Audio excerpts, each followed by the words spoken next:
নানা জল্পনা কল্পনা শেষে আজ আনুষ্ঠানিক আত্মপ্রকাশ করতে যাচ্ছে জুলাই অভ্যুত্থানে নেতৃত্ব দেয়া ছাত্রদের নতুন রাজনৈতিক দল। এই মুহূর্তে মানিক মিয়া এভিনিউতে আছেন সহকর্মী হাসান মাহমুদ, সরাসরি যুক্ত হব তার সঙ্গে। হাসান, এখন সেখানে কি অবস্থা দেখছেন, বিস্তারিত জানাবেন।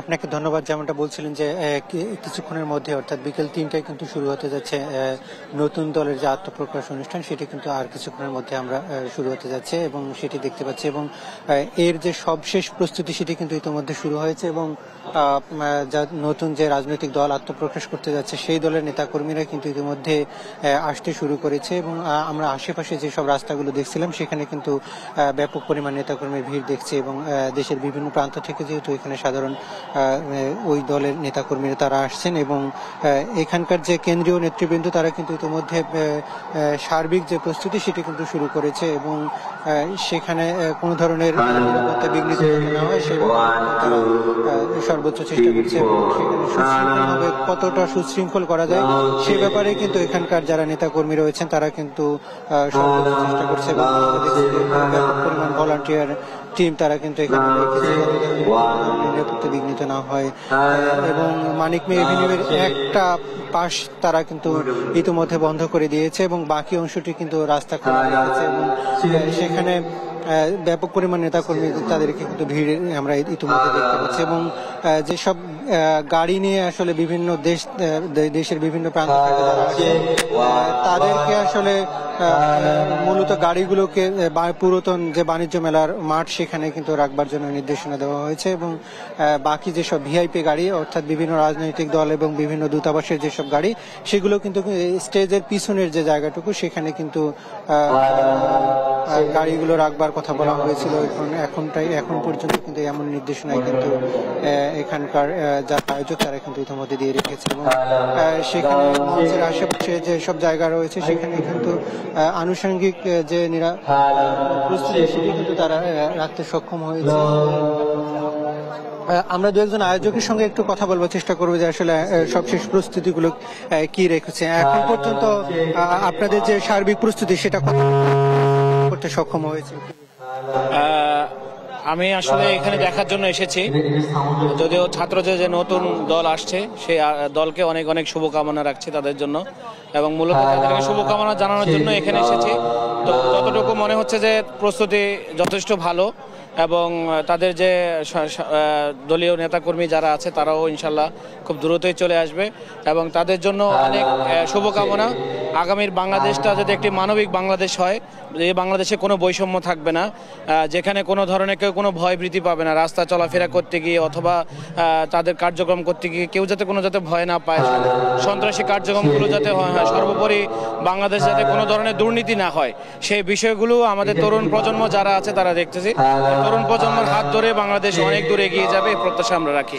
আপনাকে ধন্যবাদ। আমরা শুনছিলাম যে দেশের বিভিন্ন জায়গা থেকে নেতাকর্মী যারা তারা কিন্তু ইতিমধ্যে আসতে শুরু করেছেন এবং আমরা একটু আপনার সাথে কথা বলতেছি আসলে সার্বিক নিরাপত্তা প্রস্তুতি এবং আপনাদের যে প্রস্তুতি সার্বিক কতটুকু আপনারা সম্পন্ন করতে সক্ষম হয়েছেন ইতিমধ্যে। সারা বাংলাদেশ এক ধরনের উদযাপন করছে সবাই এবং স্বতঃস্ফূর্তভাবে সকল ধরনের প্রসিডিউর মেনটেন করবে এবং আমরা সকল মানুষ আশা করি এখানে থাকবেন, বিশেষ করে যারা এই গণঅভ্যুত্থানের অংশীজন এবং সকল ধরনের মানুষের মধ্য দিয়ে আজকে একটা গুরুত্বপূর্ণ প্রোগ্রাম সফল হবে এবং যেখানে পুরো পৃথিবীতে একটা হিস্ট্রি হয়ে থাকবে। আপনারা কত মানুষের সমাবেশ আশা করছেন আজকে? আমরা লাখের অধিক আমরা চিন্তা করছি, যেখানে আমরা প্রত্যেকটা উপজেলা থেকে, যেহেতু আমাদের প্রায় 400-এর কাছাকাছি আমাদের উপজেলা কমিটি হয়েছিল এবং এখনো পর্যন্ত ধরেন আমরা প্রত্যেকটা উপজেলা থেকে সারা বাংলাদেশের প্রত্যেকটা প্রান্ত থেকে মানুষ স্বতঃস্ফূর্তভাবে আসছে। তো একটা বিশাল জমায়েত আমরা আশা করছি। আপনাদের দৃষ্টি আকর্ষণ করছি। ধন্যবাদ আপনাকে। আপনি কোথা থেকে এসেছেন? আমি ছাত্রদের কাছে আমার একটা চাওয়া, দৃষ্টি আকর্ষণ করে বলছি, আমাদের জনগণের চাওয়া, আমাদের সাধারণ মানুষের চাওয়া, আমাদের দেশের গর্ব বর্তমান যুগের পিনাকি ভট্টাচার্য, সাংবাদিক ইলিয়াস, কনক সরোয়ার, এরকম বেশ কিছু আমাদের দেশের দেশপ্রেমিক আছে। এই ছাত্ররা আমি মনে করি যেভাবেই হোক এই পিনাকি ভট্টাচার্য, কনক সরোয়ার, সাংবাদিক ইলিয়াস এদের যেন যেভাবেই হোক তাদের দলের অন্তর্ভুক্ত করে জি, আপনাকে ধন্যবাদ। আমি একটু আপনার সাথে আরেকটু কথা বলতে চাই যে আপনাদের সার্বিক প্রস্তুতি কতটুকু এবং কি পরিমাণ আশা করছেন মানুষ? আমরা ইনশাল্লাহ আশা করছি মানুষ স্বতঃস্ফূর্তভাবে আজকের এই নতুন যে আমাদের রাজনৈতিক দল আত্মপ্রকাশ হবে এই অনুষ্ঠানে সবাই স্বতঃস্ফূর্তভাবে যোগ দেবে এবং লোকারণ্য হবে। আমরা একটি দুর্নীতিমুক্ত এবং একটি সমৃদ্ধ বাংলাদেশ গড়ার ক্ষেত্রে আমরা প্রত্যয় ব্যক্ত করছি। জাতীয় নাগরিক পার্টির আত্মপ্রকাশ অনুষ্ঠানে প্রত্যেকের প্রত্যাশা এবং তারা কিন্তু চাচ্ছেন যে এই রাজনৈতিক দল আসলে সাধারণ মানুষের যে রাজনৈতিক প্রত্যাশা সেটি পূরণ করতে সক্ষম হবে। আমরা আরেকজনের সাথে একটু কথা বলবার চেষ্টা করছি। আপনাদের সার্বিক প্রস্তুতি আসলে আপনারা কতটুকু সম্পন্ন করতে পেরেছেন? জি, আলহামদুলিল্লাহ আমরা যথেষ্ট ভালো প্রস্তুতি নিয়েছি। তো কয়েক লক্ষ মানুষের সমাগম হবে বলে আমরা আশা করছি, যেহেতু একটি গণঅভ্যুত্থানের মধ্য দিয়ে আমাদের রাজনৈতিক দল হচ্ছে এবং আমরা যেহেতু একটি লক্ষাধিক 2 লক্ষাধিক মানুষের জনমত জরিপের মধ্য দিয়ে একটি রাজনৈতিক দল গঠন করছি, সুতরাং আমরা মনে করছি যে সাধারণ মানুষের অংশগ্রহণ এখানে সবচেয়ে বেশি এবং সাধারণ মানুষ স্বতঃস্ফূর্তভাবে আমাদের এই প্রোগ্রামে অংশগ্রহণ করছে এবং আমরাও চেষ্টা করব যে আমাদের পলিটিক্যাল পার্টির মাধ্যমে আসলে এই সাধারণ মানুষের আশা আকাঙ্ক্ষা একটি ন্যায় ভিত্তিক এবং একটি দুর্নীতিমুক্ত সমাজ গড়ার লক্ষ্যে আমরা কাজ করার জন্য চেষ্টা করব। জি, আপনাকে ধন্যবাদ। আমরা যেমনটা শুনছিলাম যে এখানকার যারা নেতাকর্মী ইতিমধ্যে এসেছেন তাদের প্রত্যাশা যে নতুন বাংলাদেশের যে বৈষম্যমূলক যে বাংলাদেশের আধিপত্যমূলক যে বাংলাদেশের অবসান করে একটি নতুন সার্বভৌম বাংলাদেশ যেটি মানবিক বাংলাদেশ হিসেবে প্রতিষ্ঠিত হবে এমনটাই কিন্তু তারা প্রত্যাশা করছেন এবং আজকের যে নতুন দলের আত্মপ্রকাশ সেই অনুষ্ঠানে অন্তত লাখের ঊর্ধ্বে মানুষ এখানে জমায়েত হবে এমনটাই কিন্তু এখানকার আয়োজক যারা তারা কিন্তু ইতিমধ্যে আশাবাদ ব্যক্ত করছেন। এবং আমরা ইতিমধ্যে যতটুকু জানি যে সেই দলের নাম কিন্তু জাতীয় নাগরিক পার্টি নামে তারা কিন্তু এই দলের আত্মপ্রকাশ করছেন এবং সেখানে কিন্তু ইতিমধ্যে জাতীয় নাগরিক কমিটির যে কমিটিতে দেওয়া হয়েছিল সেটি কিন্তু 400-র বেশি থানা কমিটি ইতিমধ্যে তারা প্রকাশ করেছিল। ফলে সেই সব কমিটি থেকে আসলে ব্যাপক পরিমাণ নেতাকর্মী তারা আজকের জমায়েত করবে এবং এর মধ্যে দিয়ে আসলে নতুন একটি রাজনৈতিক দলের আত্মপ্রকাশ যে এত বড় করে হতে পারে সেটি কিন্তু অনেকটা নজিরবিহীন হিসেবে আমাদের কাছে আমরা এমনটাই কিন্তু এখন পর্যন্ত মনে হচ্ছে। এবং এই দলের কাছে সাধারণ মানুষের যে প্রত্যাশা যেহেতু তারা যে ছাত্র জনতা তারা কিন্তু জুলাই অভ্যুত্থানের নেতৃত্ব দিয়েছিল এবং সেই জুলাই অভ্যুত্থানের মধ্যে দিয়ে যে নতুন বন্দোবস্ত সেটি কিন্তু তারা চাচ্ছেন যে আগামী বৈষম্যের অবসান ঘটাবে। ইতিমধ্যে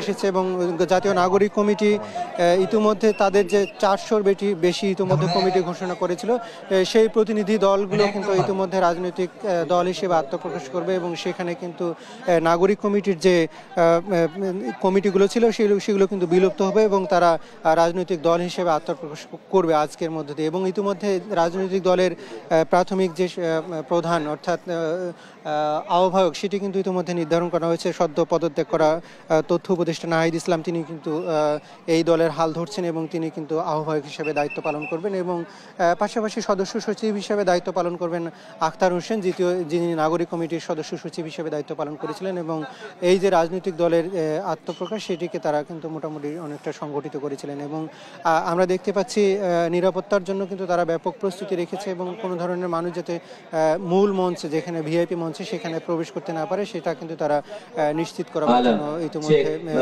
ব্যবস্থা নিয়েছেন। এবং সেখানে আমরা দেখছিলাম যে 22 শর্তে কিন্তু আজকে এখানে তাদেরকে অনুমতি দিয়েছিল, এই সমাবেশ করবার অনুমতি দিয়েছিল, সেটি কিন্তু ইতিমধ্যে ডিএমপির পক্ষ থেকে নিশ্চিত করা হয়েছে এবং তারা ব্যাপক আইন শৃঙ্খলা রক্ষাকারী বাহিনীর সদস্য কিন্তু এখানে মোতায়েন রয়েছে আশেপাশে এবং গোয়েন্দা সংস্থার সদস্যরাও কিন্তু সেখানে আশেপাশে ঘোরাফেরা করছেন।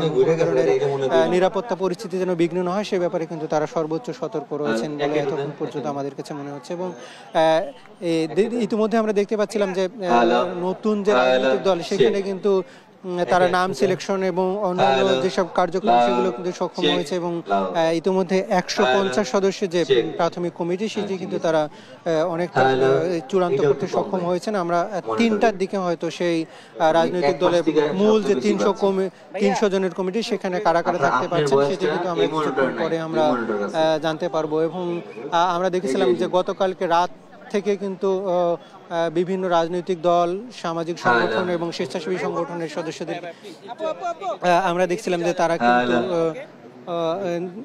ইনভাইটেশন দিয়েছে এবং সেখানে বিএনপি চেয়ারপারসন, বিএনপির বেগম খালেদা জিয়া এবং ভারপ্রাপ্ত চেয়ারম্যানকেও কিন্তু আমন্ত্রণ জানানো হয়েছে। আমরা একটু একজন আয়োজকের সঙ্গে একটু কথা বলতে চাই যে তাদের আপনাদের সার্বিক প্রস্তুতি এখন পর্যন্ত কতটুকু সম্পূর্ণ করতে পেরেছেন এবং আজকের কতটুকু মানুষের সমাবেশ করতে সক্ষম হবেন বলে মনে করছেন? আমরা প্রস্তুতি আশা করছি যে আমরা অলমোস্ট শেষের দিকে।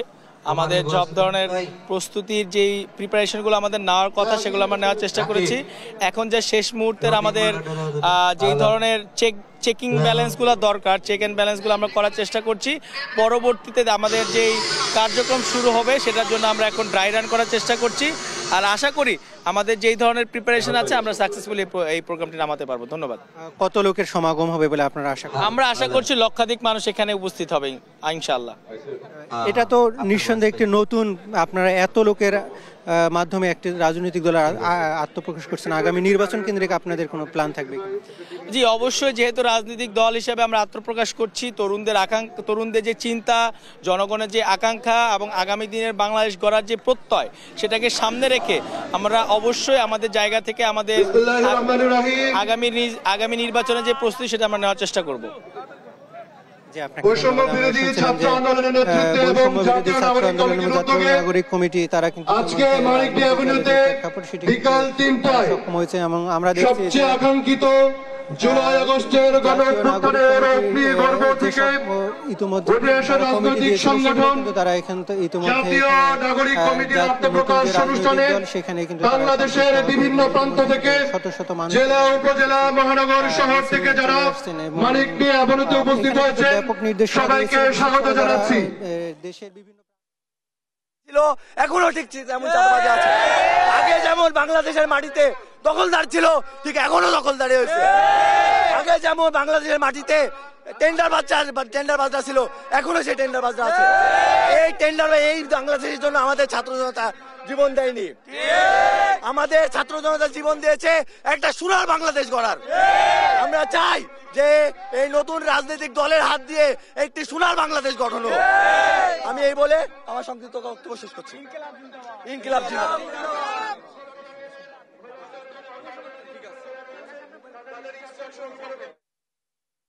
আমরা দেখছি সম্পন্ন করেছে এবং নেতা কর্মীরা কিন্তু এই মঞ্চের দিকে আসতে শুরু করেছে এবং সেখানে কিন্তু কয়েক স্তরের নিরাপত্তা তারা নিজেরাই ঠিক করেছে, অর্থাৎ ভলান্টিয়ার এবং তারা স্পেশাল সিকিউরিটি তারা নিশ্চিত করেছে এবং পাশাপাশি আইনশৃঙ্খলা রক্ষাকারী বাহিনীর সদস্যরাও কিন্তু ইতিমধ্যে মোতায়েন রয়েছে। গতকালকে আমরা যতটুকু জানতে পেরেছি যে 22টি শর্ত দেওয়া হয়েছিল ডিএমপির পক্ষ থেকে। এই 22 শর্তের মধ্য দিয়ে তারা কিন্তু এখানে রাজনৈতিক দলের যে আত্মপ্রকাশ অনুষ্ঠান সেটি কিন্তু সক্ষম হচ্ছেন এবং জাতীয় সংসদ ভবনের সামনে যে মানিক মিয়া এভিনিউ সেখানে কিন্তু ইতিমধ্যে ব্যাপক লোকজনের সমাগম হচ্ছে এবং তারা কিন্তু এখানে এসেছেন। রাজনৈতিক দলের যে আত্মপ্রকাশ সেটি কিন্তু আমরা যতটুকু জানি গতকালকে জাতীয় নাগরিক কমিটির যে ফেসবুক পেজ রয়েছে সেখানে কিন্তু দলের নাম তারা ঘোষণা করেছে এবং দলের প্রতীক, দলের গঠনতন্ত্র এবং তাদের রাজনৈতিক কর্মসূচি কী হবে সেগুলো কিন্তু দ্রুতই তারা চূড়ান্ত করবেন বলে আমাদেরকে জানিয়েছেন এবং তারা কিন্তু ইতিমধ্যে সেসব নিয়ে তাদের বিশেষ সেল আসলে কাজ করছে এবং আমরা দেখতে পাচ্ছি যে রাজনৈতিক দলের কর্মীরা তারা কিন্তু এখানে আসতে শুরু করেছেন এবং তাদের যে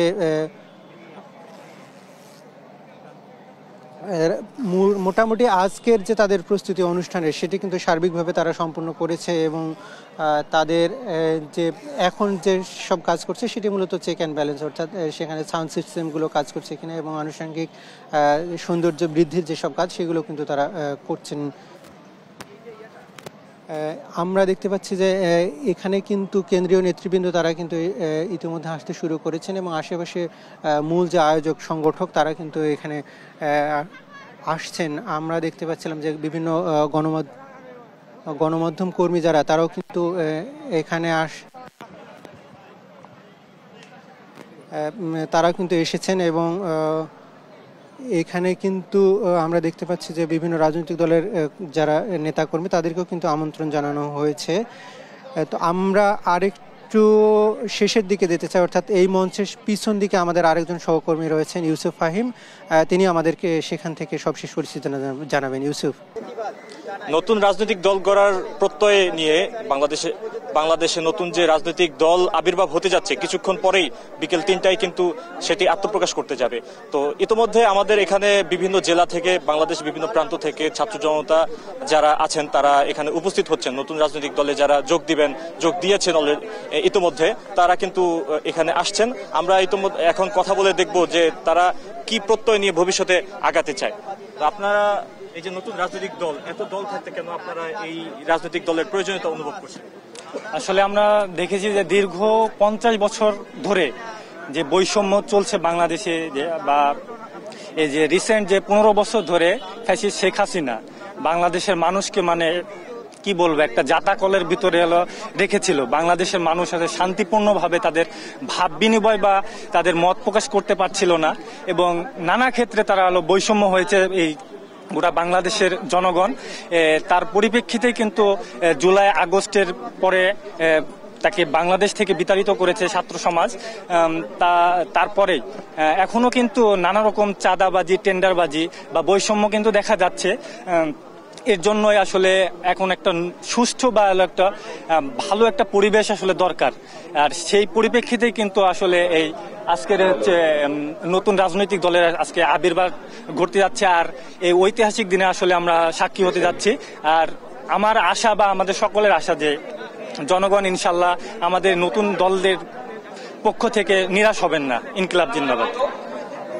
যেমনটা শুনতে পাচ্ছিলেন যে আমাদের এখানে যারা নতুন দলে যোগ দিচ্ছেন তারা কিন্তু নতুন বাংলাদেশ এবং নতুনভাবে বাংলাদেশ গড়ার প্রত্যয় নিয়ে এগিয়ে যেতে চান, এবং বর্তমান যে ধারা আছে সে ধারাকে ভেঙে নতুন যে ধারার রাজনীতি সেটি তারা শুরু করতে চান। এই ছিল আমার কাছ থেকে মানিক মিয়া এভিনিউতে সর্বশেষ।